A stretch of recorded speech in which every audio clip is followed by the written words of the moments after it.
যে মাঠে বিএনপি খেলতে চাচ্ছে এই মাঠ এবং এই খেলার নিয়ম বিএনপির জন্য তৈরি করা না, এটা আওয়ামী লীগের জন্য তৈরি করা। তাহলে বিএনপিকে একটা মোর ডেমোক্রেটিক মাঠ কাটতে হবে এবং নিয়মটাও সেটা বানানোর ক্ষেত্রে লিড দিতে হবে, আমরা তার সাথে আছি। কিন্তু বিএনপি সেটা করে নাই। বিএনপি এখন আপনি দেখবেন আওয়ামী লীগের রিপ্লেসড হতে চাচ্ছে এবং যে কানাঘুষা শোনা যাচ্ছে দিল্লির সাথে তাদের যে অ্যালাইনমেন্ট, এটা যদি হয়ে থাকে, আমি বলবো যে বিএনপি গত 20 বছর যে দিল্লি তাদেরকে গত 20 বছর ক্ষমতার বাইরে রাখলো, তারা কিছুই শেখে নাই এখন। এবং সপক্ষে কি কোনো তথ্য প্রমাণ আছে? আমি আপনাকে একটা জিনিস বলি, আপনি দেখবেন যে ভারতীয় সেনাবাহিনী প্রধানের মন্তব্য খেয়াল করবেন, ভারতের প্রতিদিন মিডিয়া কি বলা হচ্ছে যে ভারত এই 7 জানুয়ারি নির্বাচনের আগে তারা বললো যে বাংলাদেশে আমরা নির্বাচন চাই না। কেন?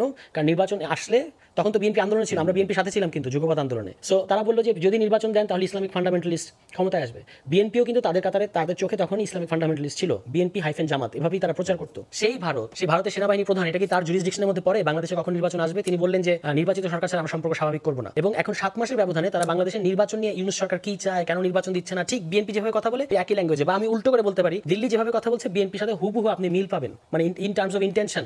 ইভেন পলাতক আরাফাত সাহেবও মাঝে মাঝে ফেসবুক স্ট্যাটাসে যা বলেন তার সাথেও বিএনপির বক্তব্য মিলে যায় যে এই সরকারের নিরপেক্ষতা নাই। বিএনপিও কিন্তু এই প্রশ্ন তুলেছে। সুতরাং আমাদের কাছে সন্দেহ হয়, আশঙ্কা হয়, মানে এটা মানে আমি একেবারে 2+2=4 দিয়ে আপনি মেলাতে পারবো না, কিন্তু আশঙ্কা তো হচ্ছে। কারণ বাংলাদেশের সবচেয়ে বড় জাতীয়তাবাদী শক্তি ধারণা করা হয় বিএনপিকে, কিন্তু তারা যদি এখন আবারও এই 20 বছর এরকম অভিজ্ঞতা থাকার পরেও এই ফাঁদে পড়তে যায় দ্রুত ক্ষমতায় যাওয়ার জন্য, এটা তাদের জন্য খুব ভয়ঙ্কর মানে হতে যাচ্ছে। বাংলাদেশের সম্পর্কের ক্ষেত্রে ডেমোক্রেটিক বা ইলেক্টেড গভর্নমেন্টের একটা বাড়তি মাইলেজ আছে না? না, অবশ্যই। আমরা কেউ তো কখনো বলি নাই যে ইলেক্টেড গভর্নমেন্ট আসবে না বাংলাদেশে, বা আমরা বলেছি যে ইলেকশন মানেই ডেমোক্রেসি, শুধু এটাকে আমরা কন্টেস্ট করেছি।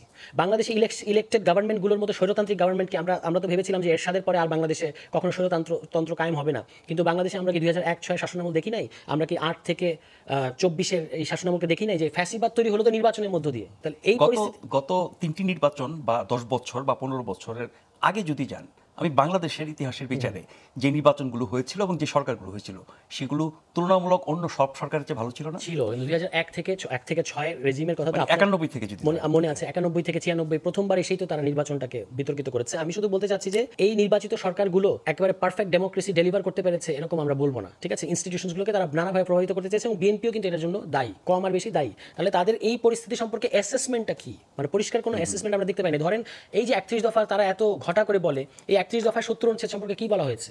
আমরা ক্ষমতায় গেলে এটা নিয়ে পরীক্ষা নিরীক্ষা করে দেখবো। That's the language. আপনি এখন সার্চ করে দেখেন, পরীক্ষা নিরীক্ষা করে দেখবো মানে কি আপনি আসলে এটা বদলাবেন না তো? আপনি তো আপনার সংসদ সদস্যদেরকে স্বাধীনভাবে কথা বলতে দেবেন না।